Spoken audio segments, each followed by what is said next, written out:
After the success of Over the Garden Wall and Long Live the Royals? Wait, was that a success? Cartoon Network has made another miniseries, Infinity Train, based on a very popular pilot. The story follows Tulip, a teenage girl who's readying to go to game design camp. However, her parents' schedules get in the way. Fed up with her parents' poor communication and seeming lack of interest in her, Tulip runs away to get to camp on foot. On her way over, she gets trapped on the Infinity Train, an endless train where each cart contains its own small universe. Tulip encounters new friends, One, a robot ball boy, and Atticus, a royal corgi, and she sets off on a journey to get off the train and get to game design camp. Right off the bat, it's easy to see how unique this series is. The introduction is probably less than 5 minutes long, yet in that time you can completely understand or relate to Tulip's character. She's written very realistically, and the topic of divorce the show covers is something I've never seen get such a strong focus in animation before. It's a great premise, and Tulip gets a very nice emotional arc throughout the series. I love the aesthetic of the series too. It has a really nice Doctor Who or Portal style theme, and it has very picture book like backgrounds and awesome music. I really hope they put out a soundtrack for this because the music is what stuck out the most to me during the show's more dramatic moments.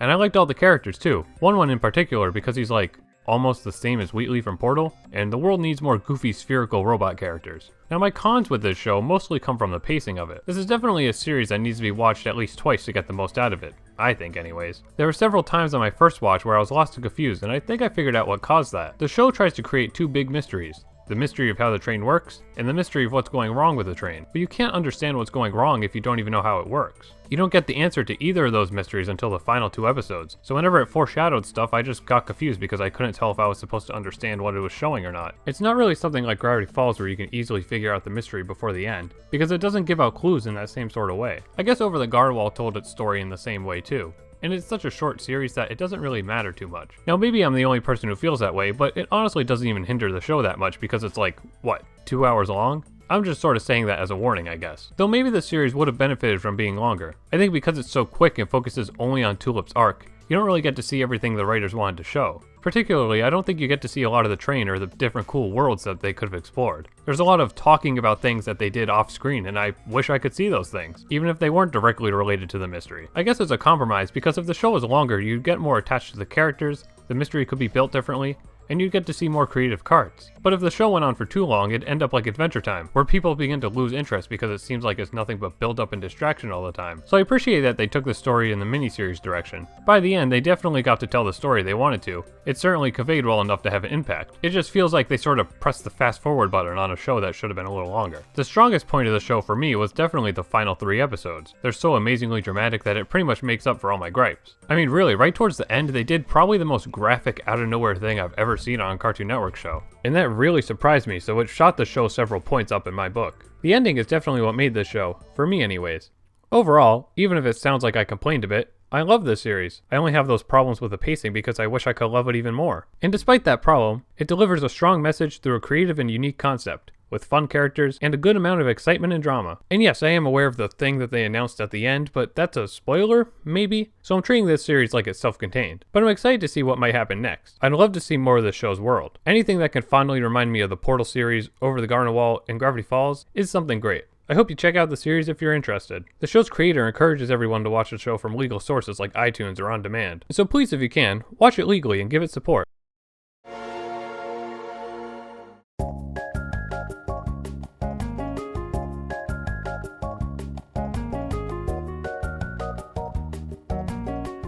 Infinity Train Book 2 will begin airing Monday, but like usual, Cartoon Network released the first episode early on their app. Good thing they only put 1 episode on. Shows like this really benefit from being watched daily. The collective excitement of a fanbase is way more fun than just binging a story in one day. So this video will contain spoilers for the episode, so if you want to watch it, go find it on demand or on Cartoon Network's website or app. Anywho, episode 1, The Black Market Car. Right off the bat, I'm really glad the season just opens right up into the plot about Mirror Tulip. It doesn't need to recap what happened or re-explain the rules of the train. We already get that stuff. There's not too much of a mystery for them to dance around now, at least in this episode. My problem with the first season was how it focused so much on discovering how the train works, that we hardly even got to see the train working. But here everything's normal, one's in charge, and we focus on Mirror Tulip running away, which is a plotline we already understand. This episode does introduce a new character, Jesse, who has a fun and goofy personality. But not much else about him has been revealed yet. Obviously he's going to have some tragic backstory that landed him on the train, so as morbid as it sounds, I'm looking forward to learning that. I found it really cool how they did a lot of interesting framing in this episode to hide the number on Jesse's hand. Enough so that you know that it's there, but we don't know what the number actually is. The start of this episode is a montage of various carts, and Mirror Tulip changes her appearance, and eventually starts running away from the reflection police. I loved all the cool stuff they did with the reflection idea. The way Mirror Tulip had to grind off her hair and could use her arms to see what's behind her, and the way the police jumped in and out of reflective surfaces. I hope they do a lot more of that with future episodes, and I'm sure they will. The writers must have loved the Chrome Car episodes so much that they just wanted to do way more with that idea, so now we got a whole season for it. Once Mirror Tulip escapes the police, she hangs out in a gorgeous autumn-themed world with a weird deer that seems to have magic powers. If I had to guess, I'd say the deer is just a malfunctioning part or something, but I'm sure there's something much more interesting than that. Through that, she meets Jesse and they argue over the deer and give it one of the best names I've ever heard, Alan Dracula. And then the deer falls in a hole and the episode ends. So good cliffhanger. I guess we should start calling this season Infinity Train Book 2, The Secret of the Weird Deer. So not much else to say though. I like the art direction and I'm interested to see where this story goes, because just based on this episode, I have no clue what's going to happen. Infinity Train continues with episode 2, The Family Tree Car. I really enjoyed this one. This episode does a very good job at quickly developing a personality for Jesse and starting a dynamic between him and MT. It also gives us a pretty creative setting that gave me strong Over the Garden Wall and Gravity Falls vibes. I think it's sort of weird that the tree is mostly used as a set piece, like they don't really take full advantage of it or solve the conflict between the families or anything, but there's only so much you can do in 11 minutes. What they did do was put a lot of focus on Jesse, and I'm really starting to like him. The sort of frustrated dynamic between him and MT is already really fun to watch. And to me, it's more interesting than the straightforward friendship we had in the first season. There's just no better trope than a grouchy character becoming slightly less grouchy because of a nice person. And when I went back through this episode to grab screenshots, I actually noticed something interesting. When Jesse is talking to the two families trying to solve their problem, you can see the number on his hand go up from 32 to 33. He says something like, "Well, I don't want anyone to get mad at me," and avoids sharing his opinion on the family conflict. Then very soon after, when he talks to MT and says, "Trying to make everyone happy didn't work out," his number goes back down to 32. From this subtle change in just his whole personality in this episode, I would guess he ended up on the train because he's too nice. He never accepts the fact that people don't want to accept him. He never wants to say anything that would lead to people not liking him, so he's never true to himself. Think about the way he almost brags about how he's friends with every group of kids at school, and the way he could just not leave MT alone. Of course, MT eventually accepts him for genuine reasons, but to be friends with everyone at school, he probably just didn't leave them alone and pretended to fit in with what they do. Like the eraser shavings kids. It's not an ego problem, like he's not really an egomaniac. He just wants to be everyone's friend, but you can't really do that without pretending to be somebody you're not. So he needs to just be himself more and stop trying to get everybody to like him. Well, that's my theory anyways. I'm interested to see what other sorts of scenarios these characters fall into, so they'll reveal more hints about his personality. I hope unlike the other season, they stay on the train and don't give us a bunch of blatant flashbacks about Jesse. It would be more fun to figure out the backstory ourselves rather than just very quickly being shown it. That's what I took out the most from this episode. And by the ending, I wonder if there's going to be a romance between MT and Jesse. It's hard not to assume that because it's a boy and a girl in a dangerous situation becoming friends, so it's a cliche, and I hope that they don't go that direction and they just stay friends by the end, but we'll see. Overall, this episode had a neat setting, nice character dynamics, good comedy, and interesting hints. Infinity Train continues with the map car and the Toad car. Once again, a nice batch of episodes. I think the Toad car was the stronger of the two, but we'll get to that in a bit. The map car was pretty cool. It reminded me a bit of that one regular show episode with the Book of Records, where what they write in the book happens in the real world. It was funny the way MT was almost making fun of the entire concept of the train. Like she knows what's up with the number, but she doesn't actually get how to make it go down, so she just sends Jesse to do random stuff hoping it works.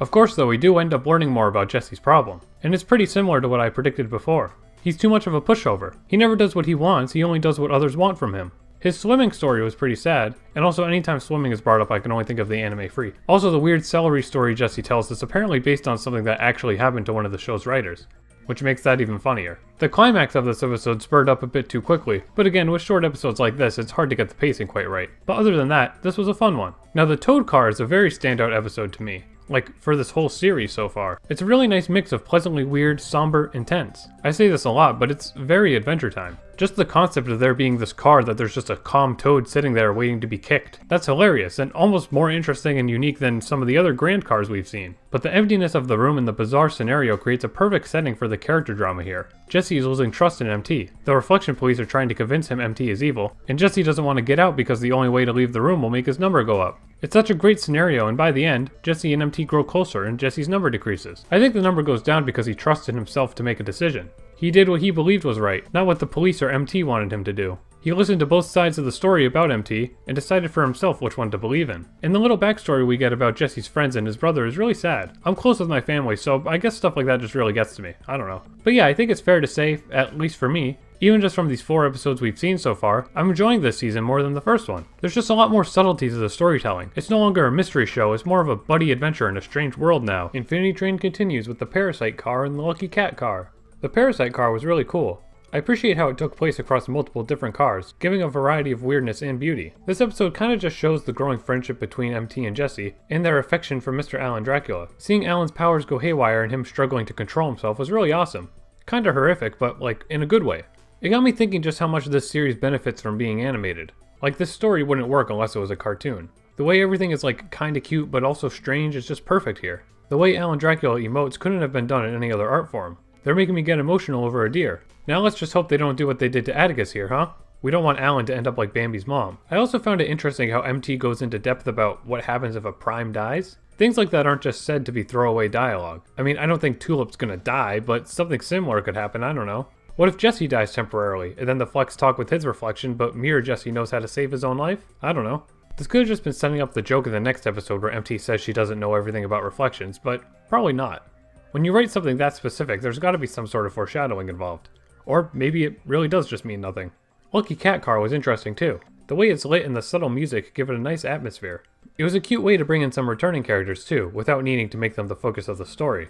They encounter a new opponent who's wearing a mask, so obviously it's someone important. And it turns out to be some girl we haven't seen yet. She seems to be in charge of a group of passengers that are just living on the train recklessly, not concerned about leaving. She's also probably mind controlling the other kids into helping her? That's what I take from it anyways. I might sound weird, but the way it's presented here, I'm kind of disappointed by this turn. Like, I feel like I can guess what's going to happen next from a mile away. This girl's going to create some drama between Jesse and MT. Jesse's number's going to go up, the police will show up and probably harm MT. Jesse will feel bad and act selflessly and help MT. They'll convince the new girl and her army to be good guys. Jesse gets off the train, and the end. Almost the same thing they did in the other season with the conductor. I hope they do something more unexpected. Give this new girl new depth, not just make her exist to start more problems and make Jesse mad. We'll have to wait and see, and we're real close to the end, so I'm sure tonight's episodes will have some tense cliffhangers. I haven't gotten it spoiled, but I've seen some posts saying that these next episodes are pretty intense, so we'll be recording my live reaction to the episodes this time, and see how that works out. This is like quite literally what Old Gravy, that's amazing. That's the best joke I've ever seen. This is like exactly what Gravity Falls did. Is that his voice from Gravity Falls? But he looks like Robbie, he's blonde Robbie. Oh. Well, okay, well, that's a significantly more interesting thing than I thought they were going to do with these characters. But that's why they have the wave on their face, because it's referencing the other conductor. Is something going to happen to that kid? That kid was a little too cute. Yeah, see, but now we're doing the thing that I said, that like this girl's just gonna get in Jesse's way and ruin everything for almost no reason. It's just kind of like a very tropey thing that I didn't really want to have to see. I'm glad Jesse like is immediately realizing they're bad and isn't actually going along with it. Oh, is she not gonna be able to get out though? Oh, okay, well, that was good. That was better than I was expecting. I was really worried the way they introduced the characters in the other episode, that they were gonna give them way too much focus and give it like this long, overdrawn, like Jesse's gonna become evil and listen to them, but it went through it really quickly. He didn't follow them and believed in himself and believed in MT, and then he got off the train. So I don't really know where we're gonna go from now. That was a really emotional scene, and there was some really good cinematography and stuff in that one too. So we're gonna check out the next episode. They're making the police look so cool now. Oh. He's like a robot though, so it's okay. Oh, okay. So we're bringing that back up. That's good. That's not how I expected the dead reflection thing to come up, but that makes a lot of sense. There they are, waiting for these terrifying roach things to show up. I am Groot. They definitely had like a really specific artist. They thought they were so good at faces and got them to do this reflection police guy. Again, not the direction I thought this would go, but this is awesome. That's amazing. So that's the horror moment everybody was talking about. That wasn't even that bad. He's just like a robot. I thought like Jesse was gonna get hurt or something the way people were reacting. Okay, yeah, so that was awesome. Again, it's taking like a super different direction than what I expected. Although I hope they aren't just done with Jesse. Like, I hope he can show up again or something, because the way he left was very dramatic and emotional, but I would have liked to hear a bit more about him. I mean, I'm sure we'd at least get some sort of epilogue with him and his brother at the end, but I would like him to somehow interact with the train again. I feel like he kind of just left almost instantaneously. I can get what they were going for with that, but I just think they were such a good duo. And now if the next 2 episodes are just going to be empty, that kind of takes away a lot of what was making the show particularly really good to me. That was a really good one, really well boarded, really not afraid to be like really dark, both in terms of violence and story.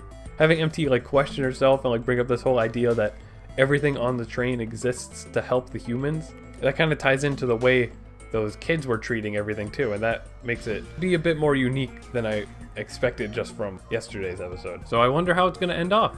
I don't really know how they could make MT go back to the human world and like have it really make sense, but we'll see what they do, and I'm sure in the next final 2 episodes, 1-1 is going to show up at some point. Alright, it's time for the final episodes of Infinity Train Season 2. Like before, I'll record my live reactions to the episodes and then highlight anything interesting I might end up saying, and then talk about the episode in depth right after I watch it. They kind of look like the conductor too, huh? Was that already evident before? 1-1, I love you. Oh, dog bones. Very cool setting. This is very like Portal-y. How many more times are they gonna kill animals in this show? Mini 1-1s. Like everything is cool about this setting. All the sound effects especially are sounding really cool. It's so cool. I mean, if anything, it might just reflect off of her because she's metal. Just goes right through. Doesn't even work at all. Some lady who's sad about her dead lizard. Oh, good job, you broke it. Empty violence isn't the answer, sweetie. Nani?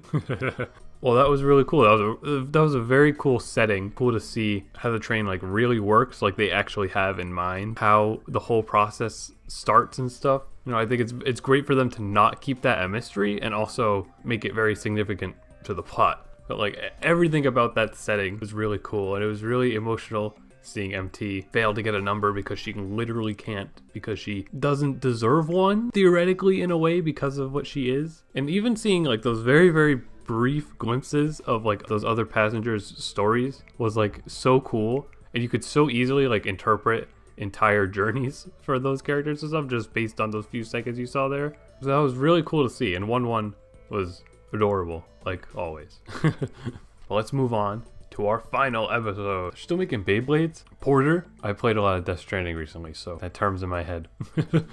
1-1's just like, what are you talking about, lady? I love that conductor noise. More characters. Yes, yeah, so did he force himself to get back on to get MT? He really does have a really low number compared to the other guy we saw, though. That was a little too real, 1-1. This music is really good. It's getting to me. I like that his brother's just more than willing to believe everything he said. Robots encoding in juice boxes.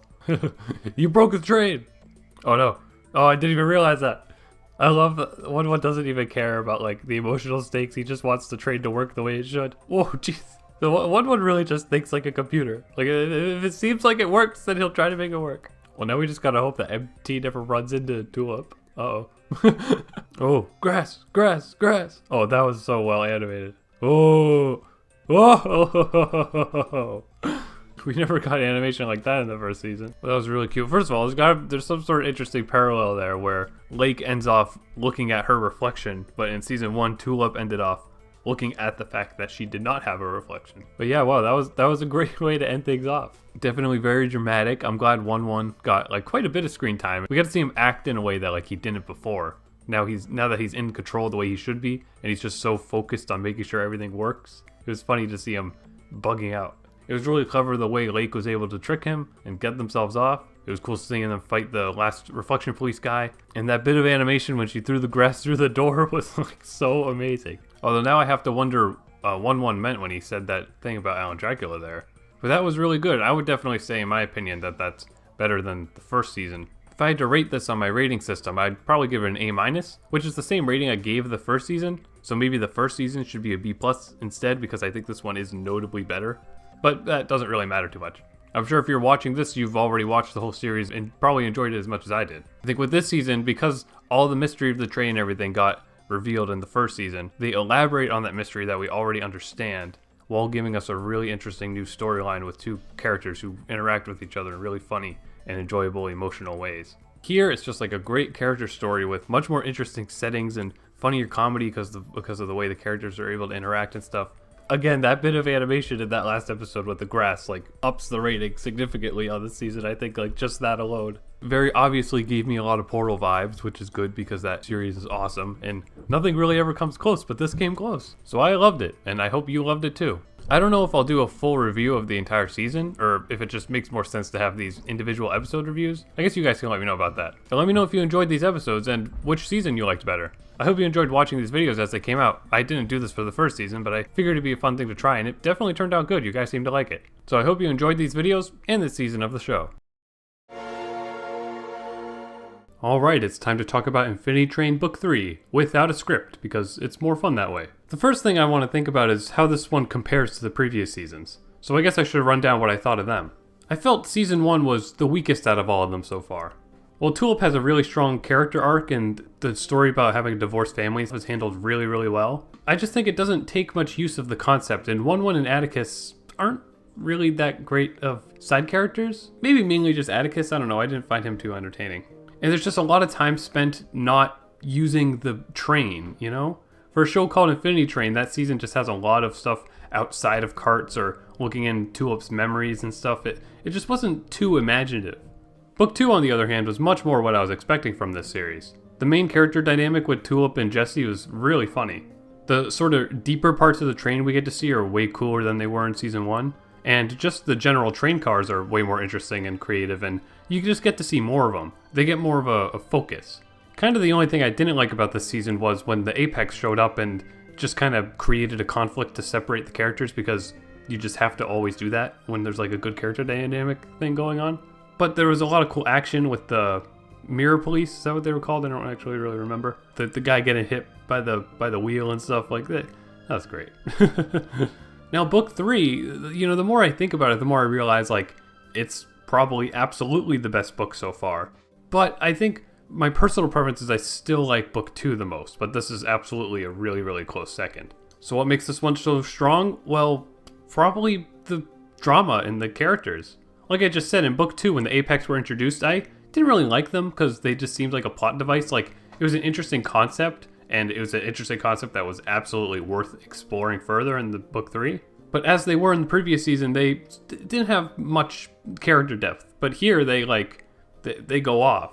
Compared to previous seasons, I felt there was such a good, like, show don't tell kind of like natural writing in this season where nothing seemed too blatant. Like, within the first 5 minutes of the first episode here, you get so much more character out of Grace and Simon than you did before, and just so naturally. They don't have to, like, look at the camera and be like, I am Grace, I feel this way about this thing. Just the way that they talk to each other is what gives us the story.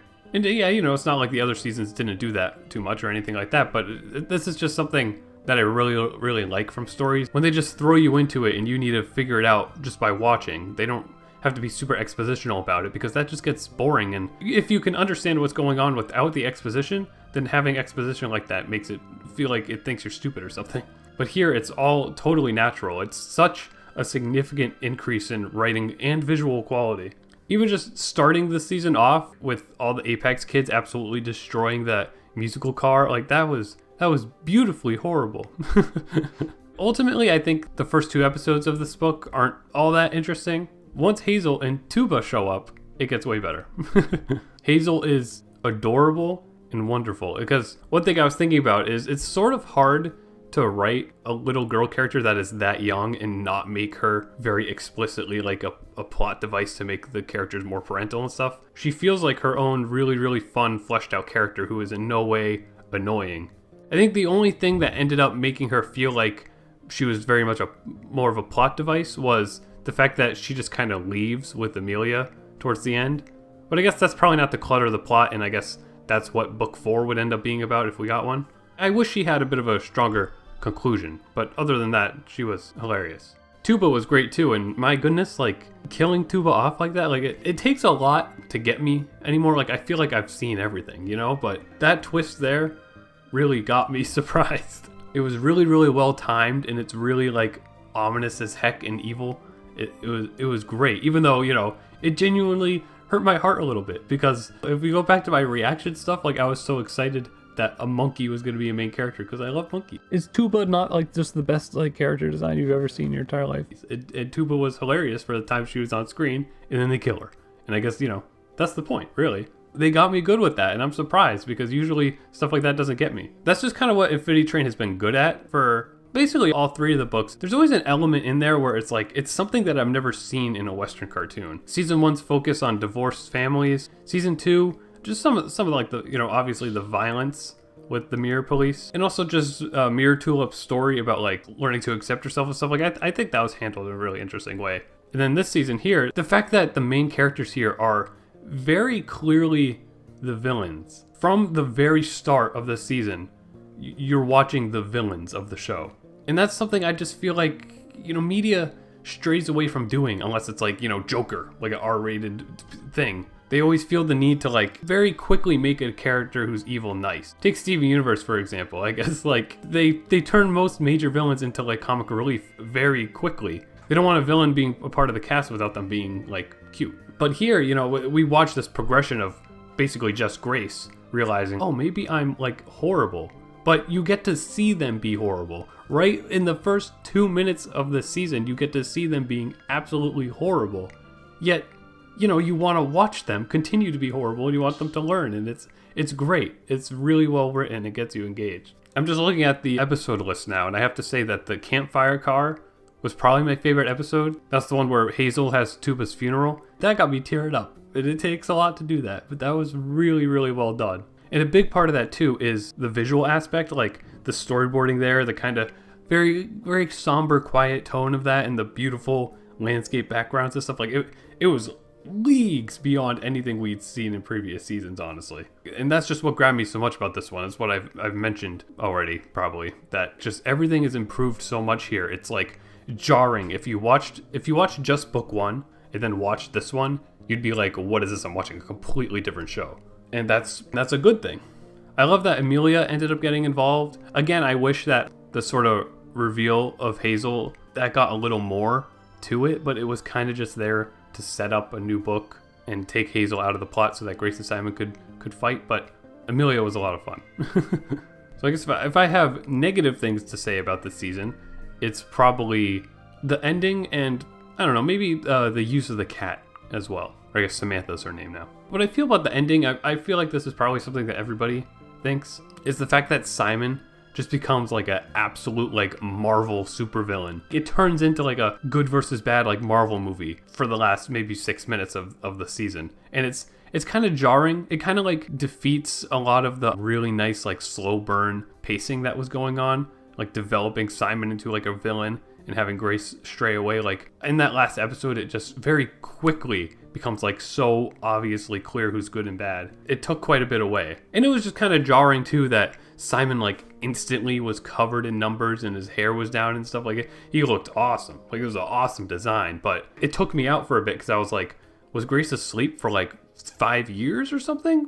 Like we're supposed to believe it was only a few hours or something? I don't really know, but that was pretty jarring to me. Of course, that final fight is incredible, and the way they kill Simon is like is horrible. What makes it really horrible is the fact that he is like squealing and like trying to squirm away. Like they absolutely did their best to make that as so terrifying as possible.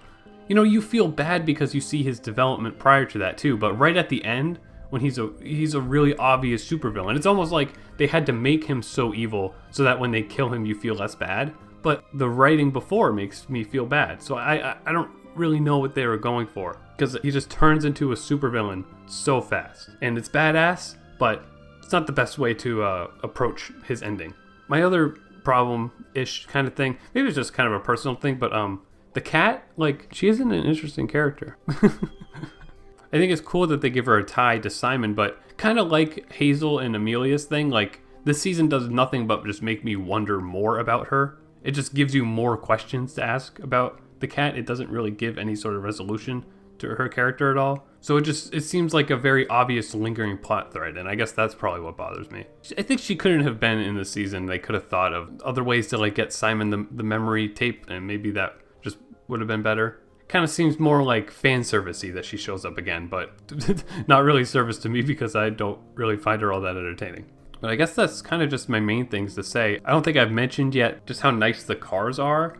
I think compared to season 2, the cars get less of a focus, and that's something I found as a big problem in season 1. But I think here it's a little okay because I find Grace and Simon's character dynamic and storyline much more interesting than I found Tulip's. And just the cars that are present here anyways are more interesting than the ones that were in season 1. A big part of that is how nice the background art is and all the animation and stuff. It's beautiful. Again, it's so well boarded and presented in a way that is like jarring compared to the previous seasons. In the music too, I know they released a soundtrack for season 1, I think, and then it didn't sell well, so Owen Dennis was saying that they probably would never will again. The music in this season was really standing out to me in a way that it wasn't before. They start the season with a musical sequence, and I love myself musical sequences.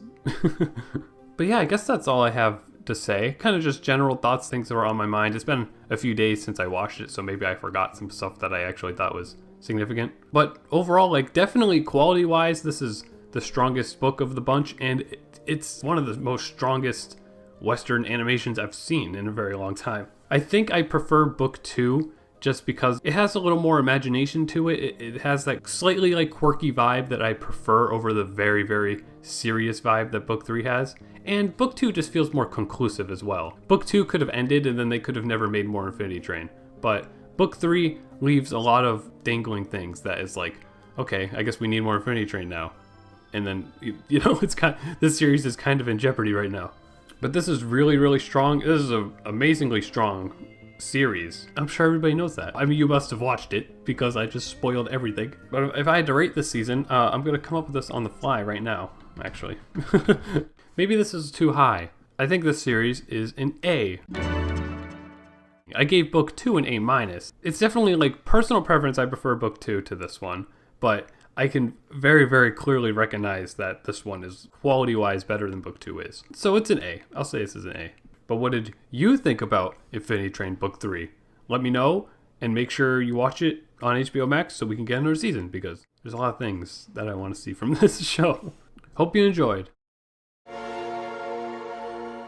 Well, the Infinity Train has reached its last stop, for the time being anyways. Infinity Train Book 4 is the unintentional final season. Apparently there were plans for up to 8 seasons of this series, and a script for a 5th season that would have paralleled the events of Book 4 is totally complete, but the show was cancelled before that could start production. In fact, that was supposed to be a movie, not just an episodic season. How cool would that have been? Come on, Warner Brothers.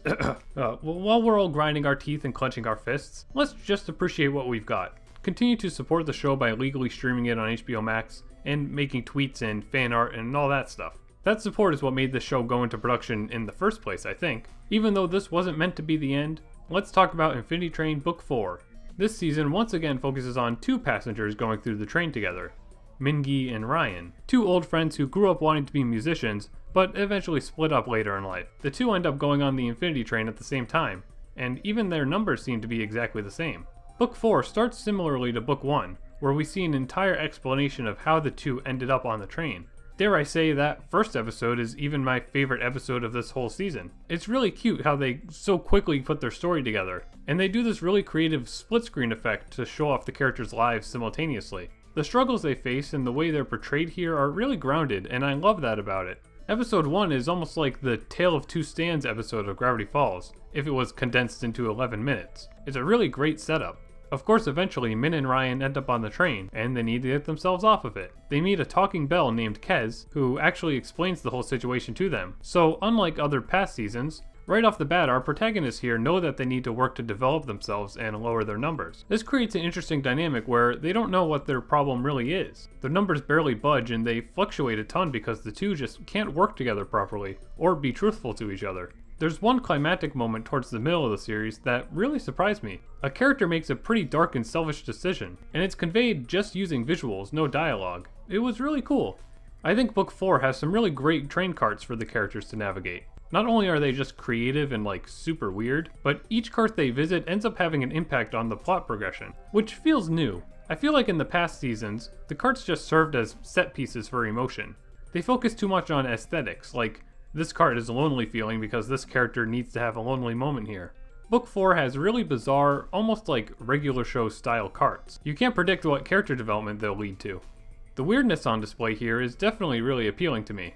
I feel before this season, Infinity Train has always had like a consistent aesthetic between all its carts, which I can understand. Usually all the carts just have like a retro vibe and some sort of really simple gimmick. But it's always kind of bothered me because the show's called Infinity Train. The possibilities are infinite, and I feel like they never go weird enough. There's a lot more that can be done with this concept of a train with bajillions of totally different worlds. And Book 4 totally has the most fun display of this idea, but I still don't think it's the best it could be. The show could go further with this scenario. I almost feel like almost all the worlds shown off in Adventure Time are more interesting than what we see in Infinity Train. Also, this season overall is just not really as dark as past ones, which is actually a bit of a nice change of pace. After Book 1, I went into each season thinking, haha, okay, what jarring violence and depressing themes are we gonna see this time? But we don't really get that here. It's a bit more cartoony and realistic. The story's definitely emotional, but it's kind of a more traditional story that you could compare to other things you may have seen. I feel like past books had really specifically interesting stories that were emotional in ways that a lot of other Western cartoons didn't really cover. Book 4 is kind of just a traditional, like, broken friendship drama story. There is a sad story with a dark element towards the end of the season, but it's just mentioned in passing and not really visualized at all. I don't really know why they didn't just show that story in Infinity Train Book 4, they just mention it really quickly.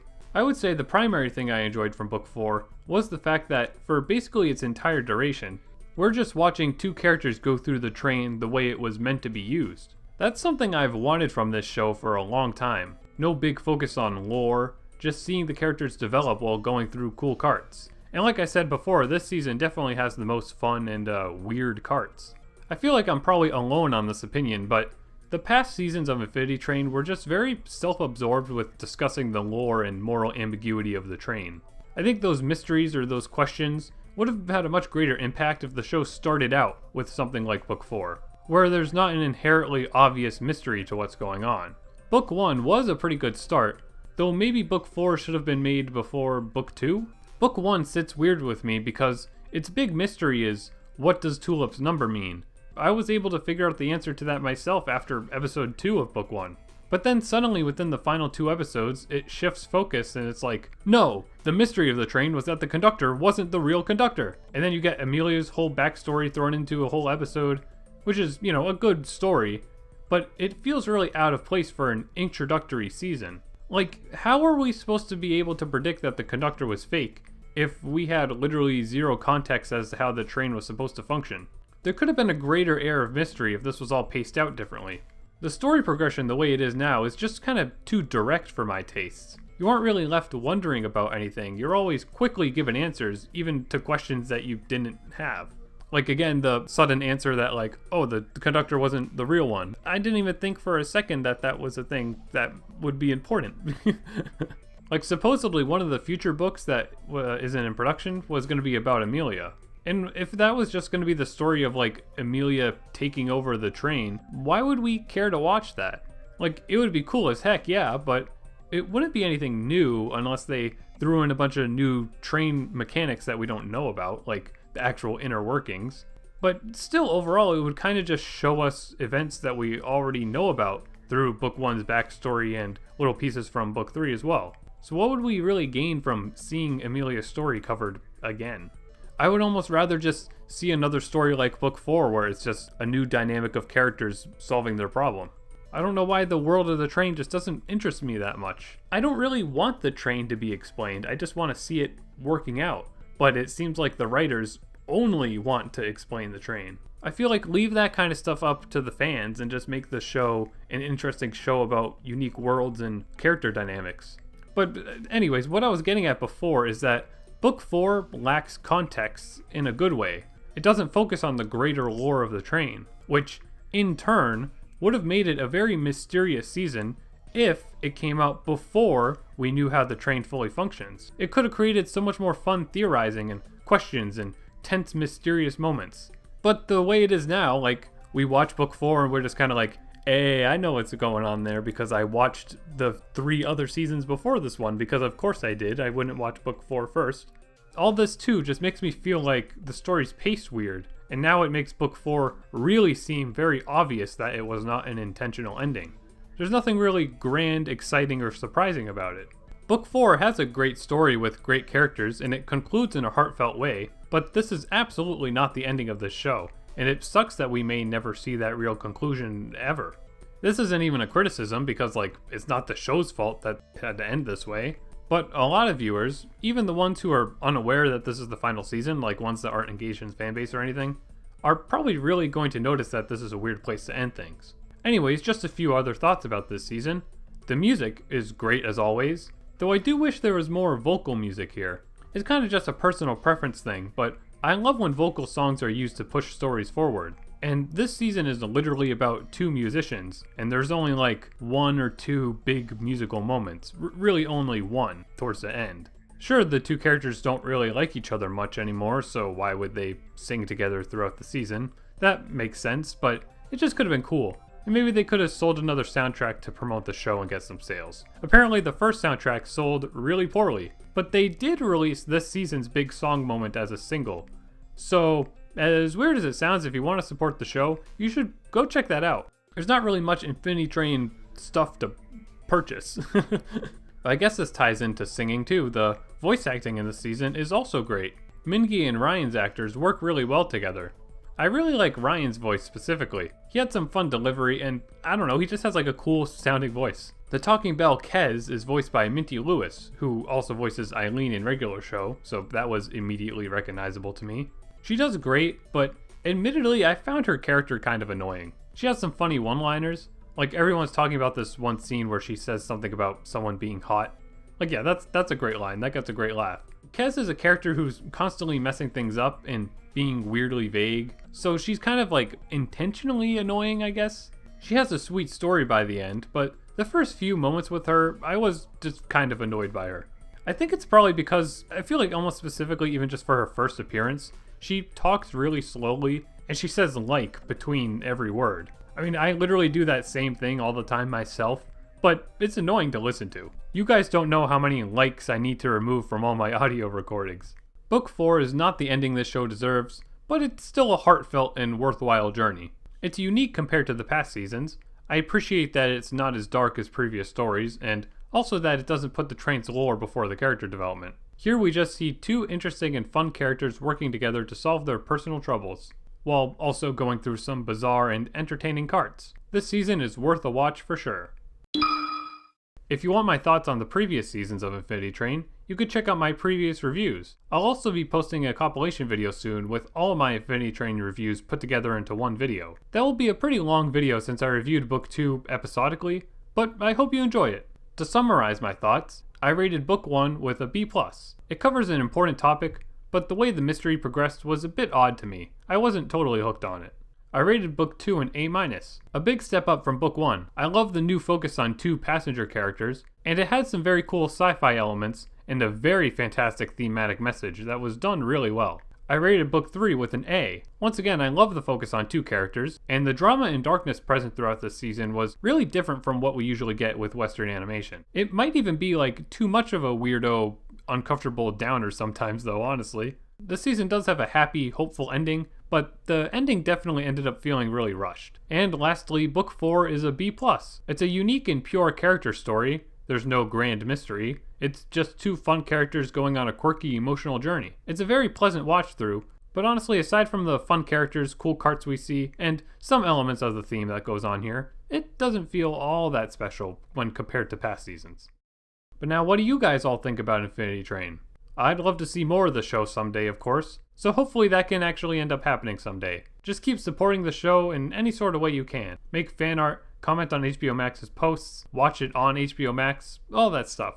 Let me know in the comments how you would rank each season of the series. What's your favorite and what's your least favorite? Let's start some discussion. Thanks for watching. Please leave a like on this video if you enjoyed it, and subscribe to my channel and hit the bell icon to know when I post new videos. Thanks for watching, and super special thanks to my Patreon supporters. Support me on Patreon and you'll be able to submit video topics, see exclusive behind the scenes content, and help me keep this channel going. Also follow me on Twitter and TikTok for special updates.